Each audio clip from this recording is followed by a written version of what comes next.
Welcome to the Deep Dive. Today, we're charting a course for Central Asia.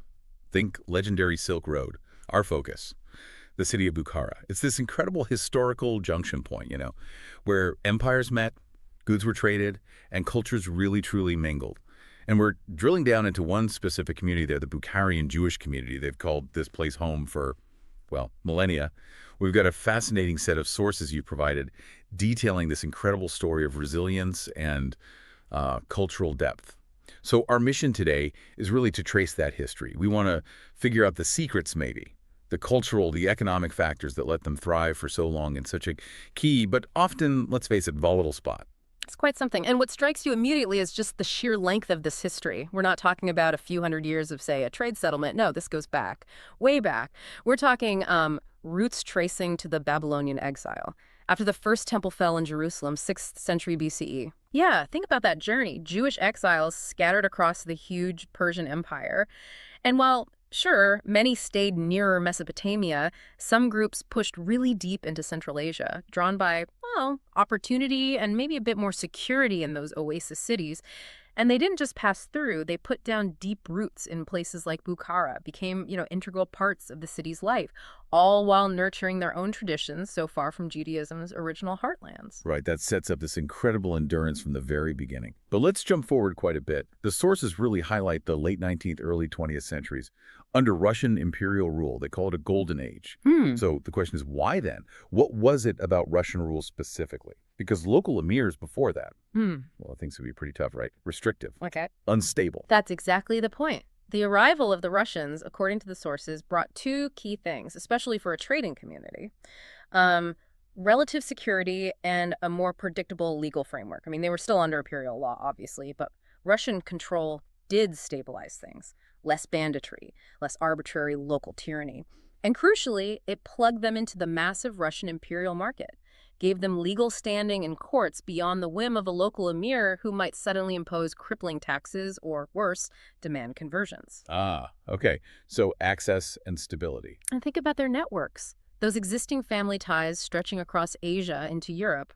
Suddenly, they became incredibly useful to the Russian administration and economy. That gave them a kind of leverage, a degree of protection they hadn't really had before. So their economic importance sort of shielded them. And this prosperity, it then fuels this cultural explosion we read about. They really cement their unique identity around this time. Absolutely. You see education just boom, the arts flourish. And critically, this is where the Bukhari language becomes such a powerful cultural anchor. It's not just, a simple mix of Hebrew and Tajik. It's a specific Judeo-Tajik dialect, technically a form of Judeo-Persian. But the fascinating thing, the real key, is that they wrote it using Hebrew characters. That detail feels so important. Writing the local language, but in Hebrew script, that's a very deliberate act of cultural boundary setting, isn't it? It means religious learning and local stories are bound together in texts only really accessible within the community, reinforces that unique identity. Precisely. It's a conscious choice, and that blending, that synthesis, it carried over beautifully into the arts as well. Your sources talk about musicians creating these amazing melodies. They took Jewish liturgical elements and wove them together with the really sophisticated structures of Central Asian classical music, the maqam. So not assimilation, but something new. Exactly. Creation, not just copying. And artisans too, creating beautiful, intricate metalwork, textiles, things for their homes, for synagogues. It left a real mark on Bukhara's visual culture. Okay, let's shift from culture to the physical space. The mahallas, the Jewish quarter. The sources call the buildings living chronicles. If we could walk through those narrow alleys, see the mud brick homes, the courtyards, what would that actually look like? What makes them living chronicles? Well, that term living chronicle, it really speaks to the age, the layers you can almost see in the walls. The houses were often simple, yes, mud brick, but built around central courtyards. It creates this sort of hidden, inward-looking world, very tight-knit, sheltered from the street noise and bustle. And then you look at the synagogues, like the Magoki Atari synagogue. It's just this incredible testament to centuries of devotion, famous for its tile work, sure, but its foundations. They hint at potentially shared sacred ground, maybe built near or even on top of older Zoroastrian or perhaps Islamic sites. It suggests this really deep, complex layering of faiths over time. That idea of coexistence comes up elsewhere too, right? The sources mention the Chashma Ayub mausoleum. How does that blend Islamic and Jewish elements?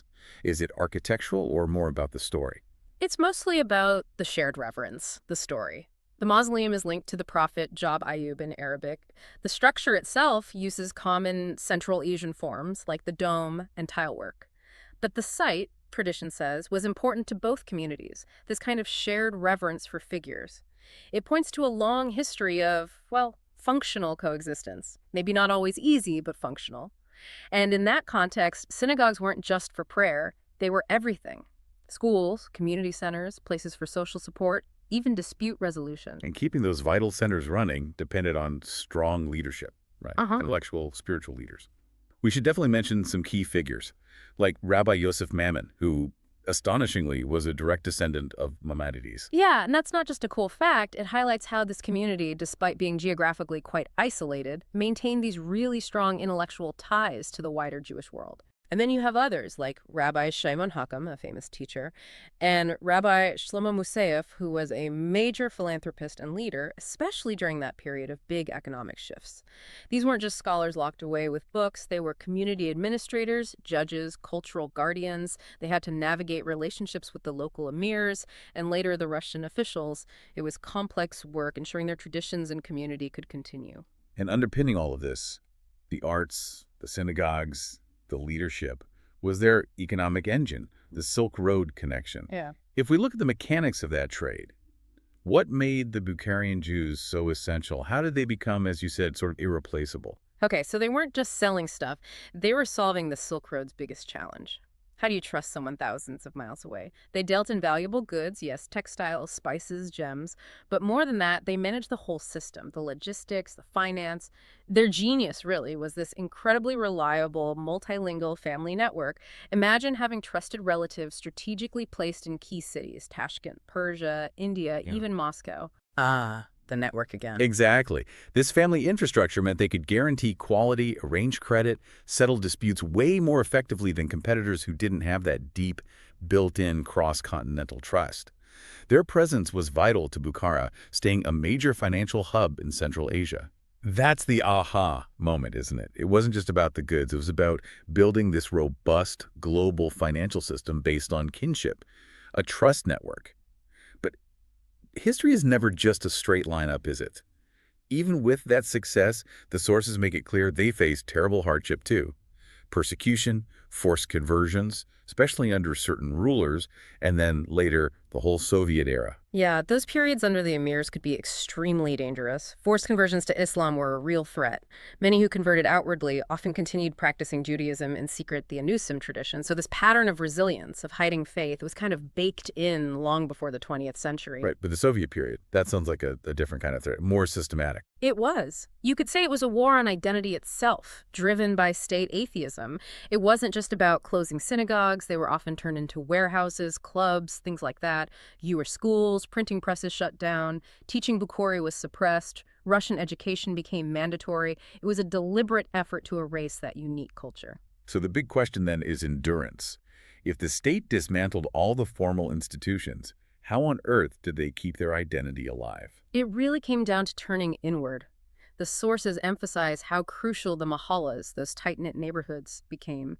Families took huge risks, gathering secretly, often in just small rooms in their homes, to observe holidays like Passover, or even just maintaining basic rituals like kosher slaughter. And it was the elders, the grandparents. They became the secret teachers, whispering the prayers, the stories, passing down Bukhari traditions, all under the radar of the state. That's just a powerful image of quiet defiance. So moving to the post-Soviet era, the actual number of Bukharian Jews left in Central Asia is much smaller now, right? Dramatically smaller, yes. Most emigrated. But what's interesting is this global effort now to preserve the heritage. How is that happening? Well, back in Bukhara, you see some tangible things. Key synagogues being restored, which is wonderful. People are finally documenting the oral histories openly. There are cultural centers trying to spark interest again in the language, the arts. And, tourism helps. Those tours of the old Jewish quarter show there's a global recognition of this unique history now. Where the main continuation is elsewhere. Oh, absolutely. The real heart of the community, the vibrant life, is now in the diaspora, primarily Israel, the US, parts of Europe. And these communities are incredibly connected to their roots. They celebrate the food, which is amazing. By the way, they share the specific traditions. They make an effort to teach Bukhari. They're ensuring the story keeps going, even far from those original oasis cities. What an incredible journey we've traced.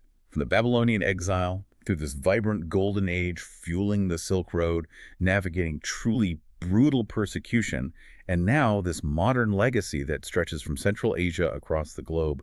They didn't just survive, did they? They adapted again and again, used their unique culture and position to become these key players on a world stage for centuries. It really makes you think, and maybe this is the final thought to leave with you, the listener. What is the ultimate secret here? How does an identity stay so strong? Maintaining a distinct language like Bukhari, unique arts, specific traditions, not just through millennia of changing empires and hardship, but even when the community itself is physically scattered. That ability to essentially weaponize family and tradition, turning them into the most enduring institution of all, that's something profound to mull over.